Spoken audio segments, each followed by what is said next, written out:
Hey, I'm Tern, and I'm here to tell you about life in an intentional community, aka how not to go crazy when you're stuck in a house with 8 other adults and 2 screaming children who aren't yours for the foreseeable future.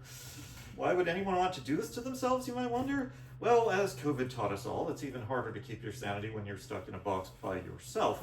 And as for couples and families, well, no matter how much you love someone, things get tough when you can't take a break from all the things that annoy you about them. Whereas when I want a break from one annoying person, I can just walk down the hall or across the living room and talk to another one instead. Or just hide out in my room. One important thing to check if you're in the market for community living: does everyone get their own bedroom? If not, they're doing it seriously wrong and you should stay as far away as possible. But of course, if you have your own room in a community house and you spend too much time holed up there by yourself, like I did when I was working on my script for this routine, you start feeling guilty about not being communitarian enough and wondering whether you should really just go back to an apartment like the sad little loser you are. Loner. It says loner, not losers. For whatever that's worth. And then you think about what that would do to your sanity during the next big pandemic and change your mind. Now, my community has a common problem that might lead to more craziness than you'd prefer. We got 16 people in 2 houses with only 3 kitchens. On the one hand, that means we get to hang out with each other over meals a lot. On the other hand, you've got at least 6 other people who might be putting things back in the wrong cabinet or fridge drawer or pantry shelf, so you spend half an hour trying to find them.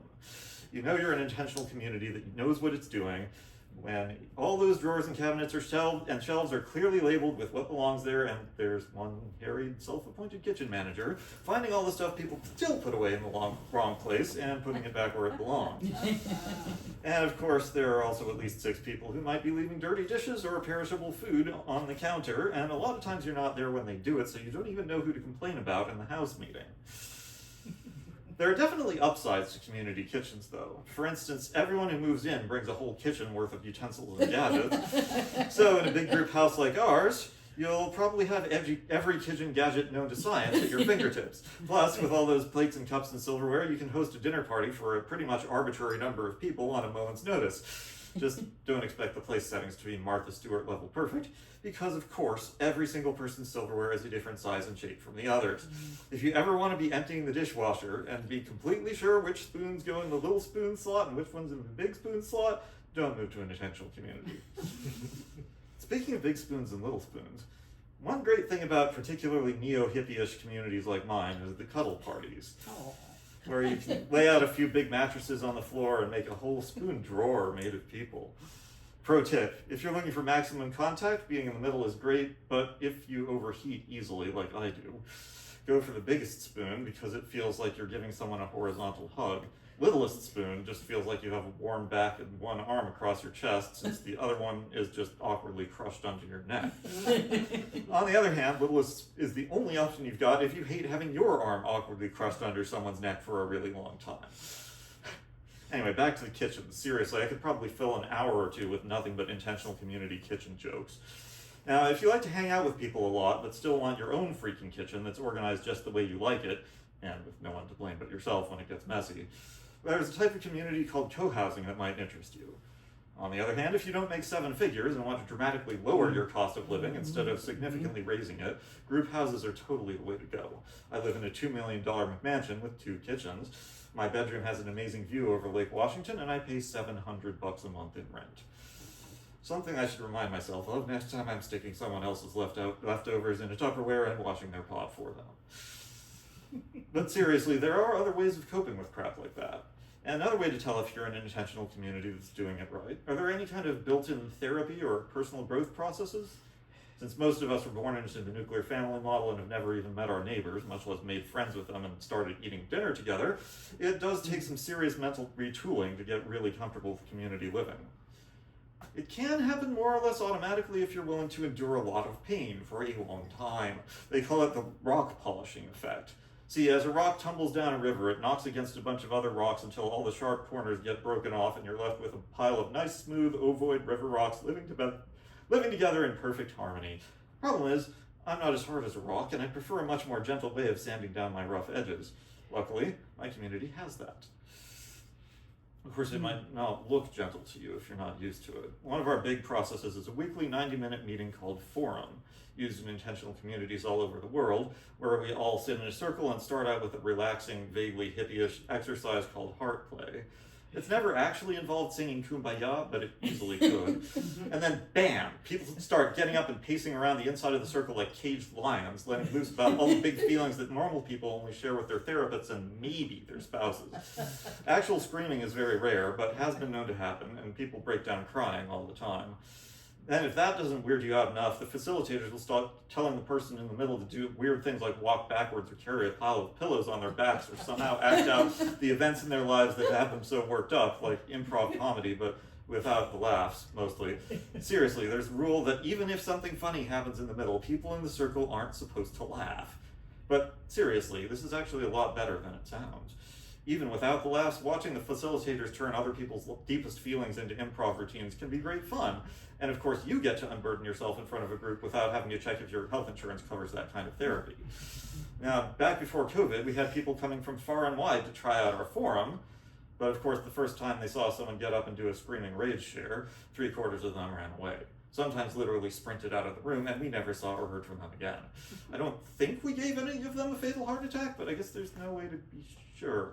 On the other hand, after the first time a newbie gets up to do their own screaming rage share, they're hooked for life. Another big advantage of Forum is it's a place where you can tell your fellow community members everything you hate about them without looking them in the eye. It's literally a rule that says don't look them in the eye. And they're not allowed to talk back. And it actually works out better for all concerned than your typical gossip situation where you talk smack about someone behind their back and then the person you talk to eventually blabs to the person you talked about because of course all three of you live in the same community and that's just how that always works out.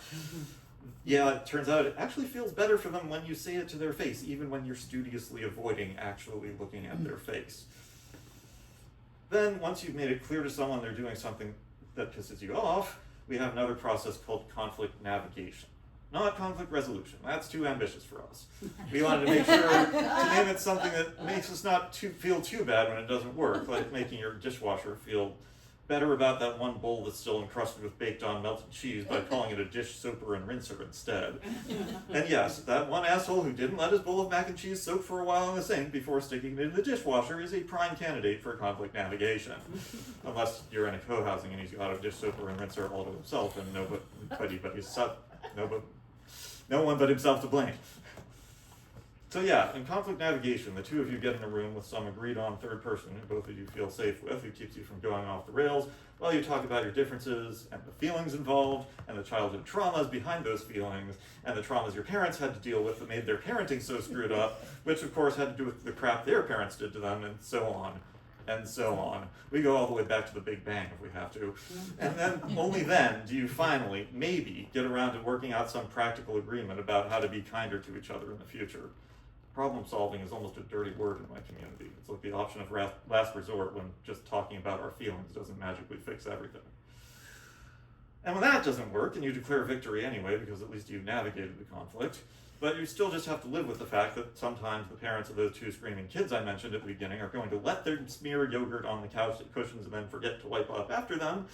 We have another method called possibility management that helps you manage your feelings about it, not go more than a little bit crazy. I hate that name, possibility management. It always sounded to me like some business speak euphemism for something too scary to talk about, like that corporation called Executive Outcomes. It's basically a private military. Anyway, our two trainers broke up with the Possibility Management Organization and are making up their own version that will have to be named something different for copyright reasons. Like maybe Sanity Navigation or something. So whatever you call it, the basic philosophy behind it is your brain is trapped in a box your whole life. The box is full of all kinds of useful stuff, like your core identity and worldview and all the survival strategies you need to get through your day without going crazy.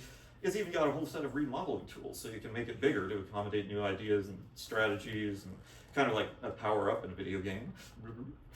And knock down part of it if a whole chunk of your worldview turns out to be stupid, or move it over a few feet when you realize, oh, the world works that way, not this way. Or you do some soul searching and realize that you want to see yourself as a different kind of person in some respect. And it's awesome to live in a community with a bunch of other people who know about possibility navigation and can help you out with the remodeling work. But in the end, no matter what you do, you're still stuck in a box. Once you accept that fact and learn to live with it, it turns out that it gets a whole lot easier to live with all the boxes the outside world puts us in. You know, social norms, workplace culture, whatever your girlfriend wants you to do, being stuck in a house with 2 screaming children and 8 other adults, half of whom you have conflicts with that have been navigated but not actually resolved, or having to finish a comedy routine before everyone gets bored and leaves instead of going on about our kitchen drama for another hour or 2.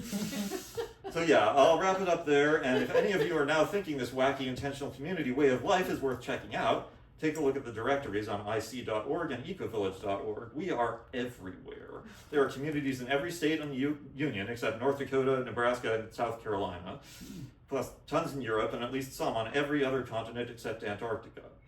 Although, maybe it's just that the folks at McMurdo and South Pole Station haven't gotten around to registering yet with the Foundation for Intentional Communities. I mean, they're definitely a bunch of unrelated adults stuck in a box with each other for months on end. They have to have figured out some way of dealing with it. Thank you. Good night.